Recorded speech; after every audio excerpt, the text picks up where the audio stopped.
After hearing the first Velvet Underground song of this channel, which was Sunday Morning, a lot of the commenters were telling me that this is a band that needs to be experienced as a whole. The album has a sort of a theme to it. It's very edgy, abrasive at times, but yet still beautiful. And so here we are. I'm going to be covering a lot, or if not all, of the first album created by the band, the Velvet Underground and Nico. It will be all sponsored by Lee, who's been very generous to sponsor this album run. So here we go. I want to find out more about this band and if I can kind of see a concept or a theme for this album. So here we go. This is track number 2. This is I'm Waiting for the Man by the Velvet Underground.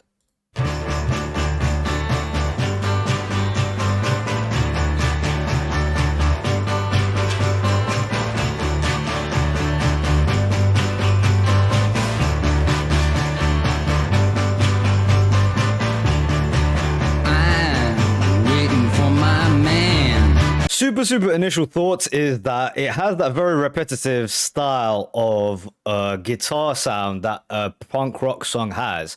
As many people have told me, this is like almost proto-punk, you know, punk before punk took its formation. So I just wanted to make note of that. It's definitely got that very repetitive style that a lot of punk music has. I'll back it up. Here we go again.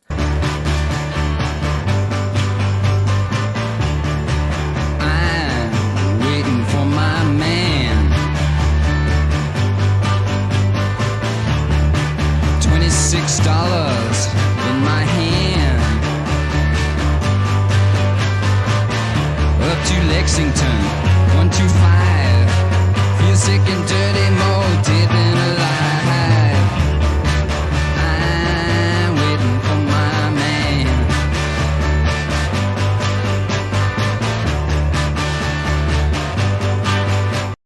Okay, interesting. I think it's worth kind of analyzing the story of the track with kind of each verse. So here we go. This sounds like it's taking part in two places, maybe not in two places. Maybe two things could be applied here.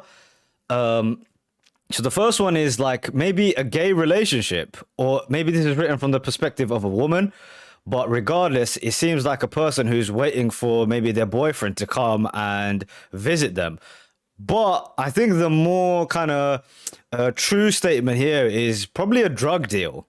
$26 in my hand is really the part that sticks out to me. Up to Lexington, this must be, you know, New Yorkers will let me know, American fans will let me know. Feeling sick and dirty, more dead than alive. So this is like an addict, a drug addict who's waiting for his drug dealer, essentially what I'm taking away from it, which makes sense in the story of the album, because this track before, I was saying during that track, it's bliss, but it sounded off in a way, like it was drug-induced bliss. So this continues that theme. Hey white boy, what you doing uptown? Hey white boy, you chasing all women around. Oh, pardon me sir, it's furthest from my mind. I'm just looking forward to different of mine. I'm waiting for my man. Okay, interesting. A crossroads between two people who must be the drug dealer and I'm guessing this is Lou Reed, right, singing the track, and the main character of the track, let's say Lou Reed. So it's a black drug dealer who's coming to him, and I think it's really interesting because he says, you chasing all women around, which is, I think, like a reference to the fact that Uptown, which I think is Harlem, Uptown in Harlem used to be a point in which a lot of prostitution would happen, where the white people in town would go up to Harlem to get black prostitutes, which is what I've read from Malcolm X's book, you know, his autobiography, where he speaks about this idea that the black community at the time, which was very underprivileged, would use these kind of illicit means to survive. And one of the interesting aspects for him was to see these white working class people, not working class, but even like lawyers and such, coming to Harlem to chase their women around. He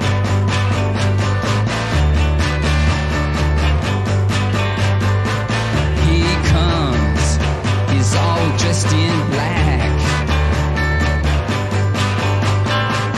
He wore shoes and a big straw hat.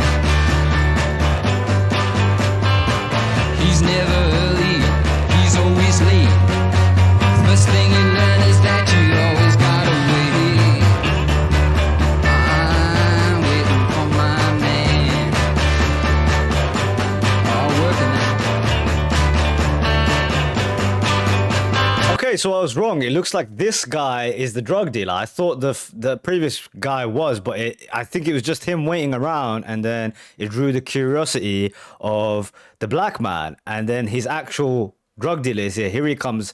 He's all dressed in black, PR shoes, which I'm not sure what he's referring to there. So this is the drug dealer.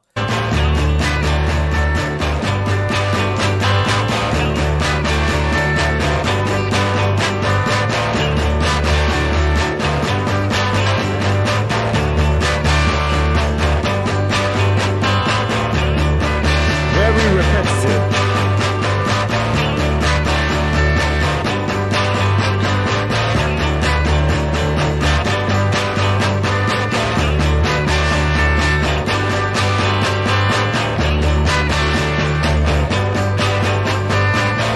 Up to a brownstone, up 3 flights of stairs. Everybody's pinned you, but nobody cares. He's got the works, gives you sweet taste. Oh, then you gotta spit because you got no time to waste. I'm waiting for my man. Okay, so this is the dealer. He's gone up to a brownstone, which is I believe a New York thing, right? The brownstone flight of steps, right? Three flights of steps, 3 flights of stairs. Everybody pins you down, and then he's given the works, and he gives him a taste. I think that happens right in drug deals, where the dealer will give you a little taste of the product, and then he says he's got a split because you got no time to waste. I'm waiting for my man. Interesting. I took it as I got a spit.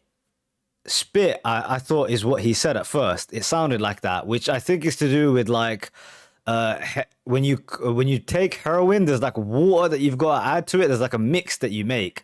So that I thought he meant he didn't have any time. He didn't have a water bottle on him, so he just spat in it and he used it. That's what I heard anyway.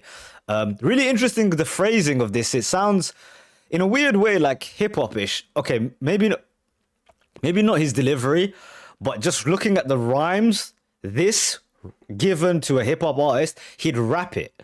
You know, especially the rhyme scheme is what I should have said. The phrasing, it certainly sounds like a kind of a hip hop tale.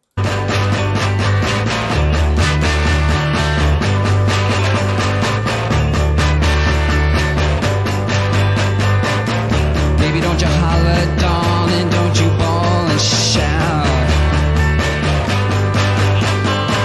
I'm feeling good, you know I'm gonna work it on out. I'm feeling good, I'm feeling oh so fine. Into tomorrow, but that's just some other time. I'm waiting for my man. Really great verse in terms of showing the mindset of an addict, right? This is exactly what it is. I'm feeling good, you know, I'm gonna work it on out. I'm feeling good, I'm feeling fine, also fine. Until tomorrow, but that's just another time. I don't even care. I'm not even thinking about that, which is, I think, the mindset of an addict, right? Here and now, I'm good right now. I've got my drugs. It's going to be all a mess tomorrow, but we can worry about that another time. And this part I found interesting. Darling, don't you bawl and shout. I thought that was maybe a reference to like the Beatles track, Twist and Shout. Maybe am I stretching it there? I feel like this is like a baby, don't you holler, darling, don't you bawl and shout. Especially coming from the aspect of being these like kind of rebellious rock artists at the time, that it sounds so completely different to what's being made. Is he making fun of the Beatles there? Walk it home.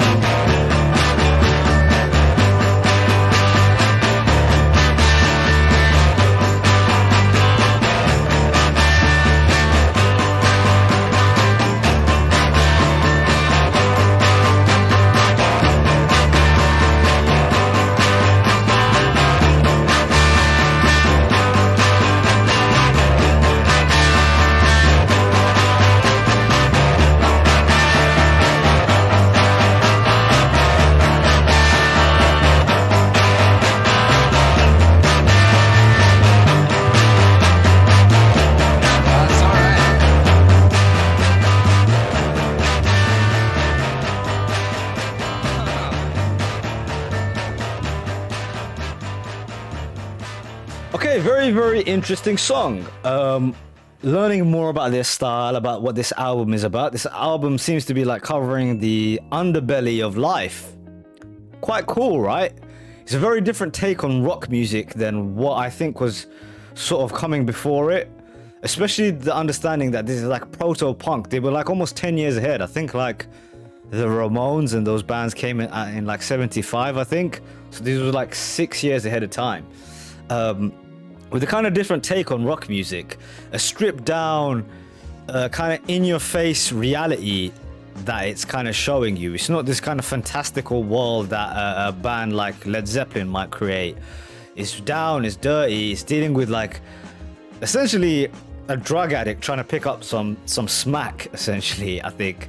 $26 in my hand. Really cool song in the sense that it's breaking all the rules. I think a lot of like rock music at the time was like built around the blues, and I don't hear a lot of blues influence. I might be very wrong about this. People might kind of educate me on this idea that it is actually stemming from the blues, but it sounds separated from like the Chuck Berry style that was going on with a lot of other musicians. But that's just my take on things. Really interesting track. I'm very curious to hear more, and hopefully I'll catch you guys with the next one.